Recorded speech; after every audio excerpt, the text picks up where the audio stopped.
ചില സമയത്ത് പടച്ചോനത് വാശിയാണല്ലേ. പണ്ടും ചോദിച്ചു വന്ന് അപ്പം തന്നെ കയ്യിലോട്ട് വെച്ചൊന്നും പുള്ളിക്ക് ശീലമില്ല. അതുകൊണ്ട് തന്നെ ആയിരിക്കും അൺലിമിറ്റഡ് വർക്കിംഗ് അവർ മുതലാക്കാൻ വേണ്ടി ജോലി തപ്പിയിട്ട് ഇറങ്ങിയവനെ സിഡ്നി എന്ന പട്ടിക്കാട്ടിലിട്ട് പുള്ളി വട്ടം കറക്കിയത്. CV കൊടുക്കാൻ പോലും ഇനി ആ പഞ്ചായത്തിലിടും ബാക്കിയില്ലെന്നുള്ള തിരിച്ചറിവാണ് കിട്ടിയ വണ്ടിക്ക് ഞാൻ ഹാലിഫാക്സിലോട്ട് വണ്ടി കയറിയത്. കർത്താവിനെയും യുവദാസിനെയും ഒരുപോലെ ഞാൻ കണ്ടുമുട്ടിയത് ഇവിടെ വെച്ചാൽ അന്ന് തുടങ്ങിയ ഓട്ടമാണ്. ഒരുപക്ഷെ തളർന്ന മനസ്സിനും ശരീരത്തിനും വിശ്രമം ആവശ്യമാണെന്ന് അറിയാവുന്നതുകൊണ്ടായിരിക്കും ആഴ്ചയിൽ 20 മണിക്കൂർ മാത്രം പണിയെടുത്താൽ മതി എന്നുള്ള പുതിയ റൂളും കൊണ്ട് ട്രൂഡോ വന്നത്. ഒന്നും എളുപ്പമായിരുന്നില്ല. എന്നാൽ ഇന്ന് നോക്കുമ്പോൾ ഒരു ജോലി അന്വേഷിച്ച് കിലോമീറ്ററോളം നടന്ന്, പക്ഷേ ഇന്നിപ്പം 5 മിനിറ്റ് ദൂരത്തിൽ ഒന്നിന് പോലെ 2 ജോലിയുണ്ട്. -20 ഡിഗ്രിയിൽ തറയിൽ പായ വിരിച്ച് കിടന്നവന് സ്വന്തം വീട് പോലെ ഒരിടം, അവിടെ സ്നേഹം നിറഞ്ഞ മനുഷ്യരുണ്ട്. ബസ്സിന് ചില്ലറ കൊടുക്കാനില്ലാതെ വിഷമിച്ചിരുന്നതിന് എവിടെ യാത്ര ചെയ്യാൻ പാകത്തിന് ഇന്ന് 3 വണ്ടികളുണ്ട്.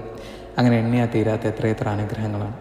ഏതോ സിനിമയിൽ ആരോ പറഞ്ഞ പോലെ മനസ്സറിഞ്ഞ് അധ്വാനിക്കുന്നവൻ്റെ ജീവിതത്തിൽ ദൈവം അത്ഭുതങ്ങൾ പ്രവർത്തിക്കും.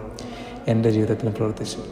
എന്നാലും പരാതിപ്പെട്ട് പറഞ്ഞ് ചില ദിവസങ്ങളിൽ കരഞ്ഞിറങ്ങുമ്പോൾ പുള്ളിക്കുള്ളിൽ ഇങ്ങനെ വന്ന് മന്ത്രിക്കും, നിനക്കിനി വില ചോദിക്കാതെ ഭക്ഷണം കഴിക്കാം. അൽഹംദുലില്ലാഹ് ഫോർ എവരിതിങ്.